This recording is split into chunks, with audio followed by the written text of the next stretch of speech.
Hello everyone, my name is Chandra Sharma. Today, I'll talk about my final project that is on the techniques. So I've been working on dynamic detection.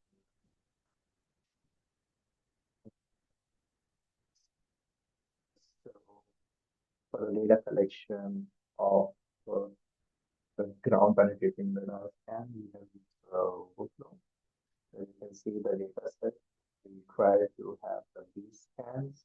So B scans are the graph that gives you the depth and the timestamps information collected from the ground penetrating data.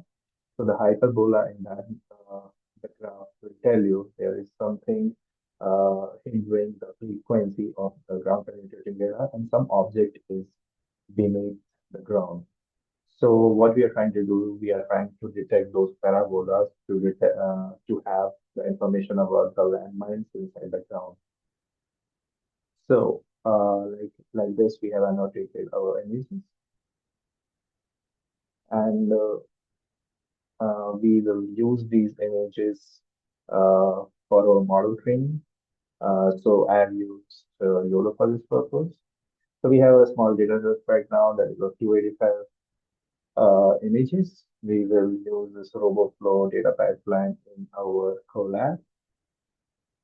So as you can see, I tried to connect this data pipeline into our collab environment. Once we have that annotated data in our collab, we try to print YOLO 11 and model. So since our data set is small, we are using the higher epoch. So I will run it for 150 epoch.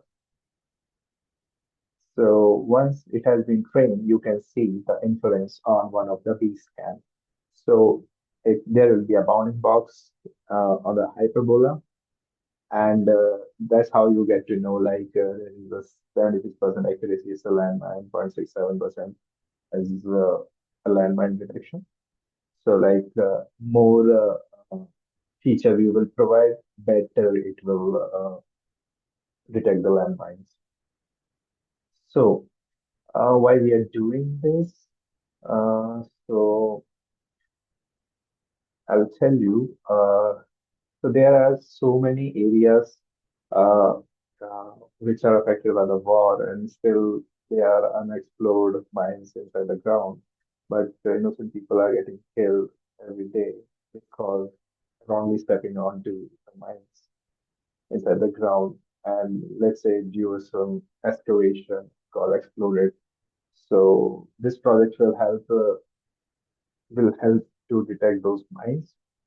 In our future scope, I'm trying to have that GPR mounted on the drone and using this technique to have the actual location of the mines. So actual location you will get through the bounding box uh, uh, through the bounding box average. If you draw a line here, you will get the timestamp at which it was detected, and I will connect that data to the flight controller of the drone to have the geolocation of the mines, and you will get to know where is the landmine. So everything I've been explaining in my paper, and which I will be submitting. And yeah, thank you.